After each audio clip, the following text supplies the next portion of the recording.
메모리 반도체 분야 전 세계 1위인 삼성에서 낭보가 들려왔습니다. 어떠한 소식인지 확인해 보도록 하겠습니다.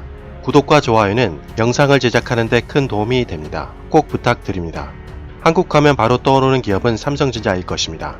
하지만 반도체 업계 불황으로 올해 여건이 그리 좋지 않았는데요.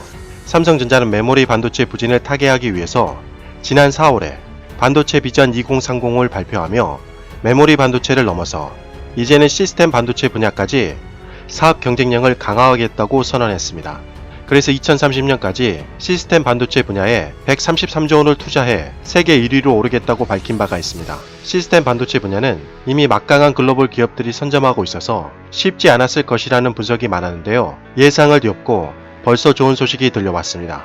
인텔이 PC용 중앙처리 장치 CPU가 심각한 공급난이 발생하자 인텔 마케팅 부사장이 직접 사과하는 일까지 발생했는데요. 인텔은 이를 해결하기 위해서 삼성전자에 차세대 제품을 위탁했고 현재 성공적인 계약을 맺었다고 합니다. 삼성전자와 반도체 글로벌 매출 1위를 다투는 인텔이 삼성 파운드리에 CPU를 맡긴 것은 이번이 처음이라고 합니다. 왜냐하면 경쟁 회사이기 때문에 회사 기밀이 노출될 수 있기 때문입니다. 삼성은 이미 지난해 IBM의 서버용 CPU 공급 계약을 따냈고 퀄컴의 차세대 애플리케이션 프로세서와 엔비디아의 차세대 그래픽 처리 장치까지 이미 확보한 상태인데 여기에 인텔까지 고객사로 두게 된 것입니다. 이를 통해 삼성은 반도체 비전 2030처럼 정말로 1위를 할 가능성이 매우 높아졌습니다.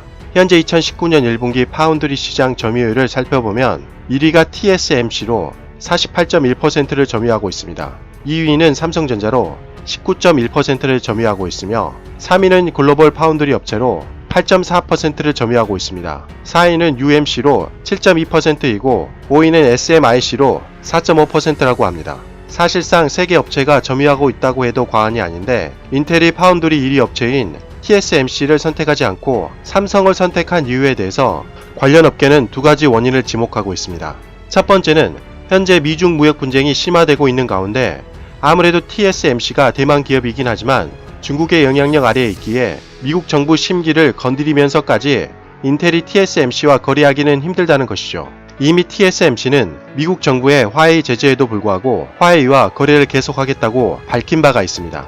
두 번째는 인텔과 경쟁사인 AMD 때문입니다. 최근 AMD는 데스크탑 CPU 점유율을 상당히 많이 높였는데요. 2019년 3분기 기준으로 인텔은 68.8%이며 AMD는 31.2%로 확인되고 있습니다. 아직 인텔과 격차가 있긴 하지만 상당히 쫓아온 모습으로 보입니다. 그런데 3위 업체인 글로벌 파운드리가 7나노 이하 미세 공정을 포기한 뒤 AMD는 위탁 업체를 TSMC로 변경하고 7나노 CPU를 위탁했습니다. 현재 인텔도 공정 미세화 지연으로 공급 부족에 시달리는 상황에서 똑같이 TSMC의 신제품을 맡기기 어려웠을 것이라는 이유입니다. 결국 인텔 입장에서는 선택지는 삼성밖에 남지 않아 삼성을 선택했다는 것이죠. 앞으로 삼성이 빠른 시일 내에 시스템 반도체 분야까지 1위를 하는 날을 기대해 보겠습니다. 이상 가치왕 채널이었습니다. 지금까지 시청해주셔서 진심으로 고맙습니다. 항상 건강하시고 복 많이 받으세요.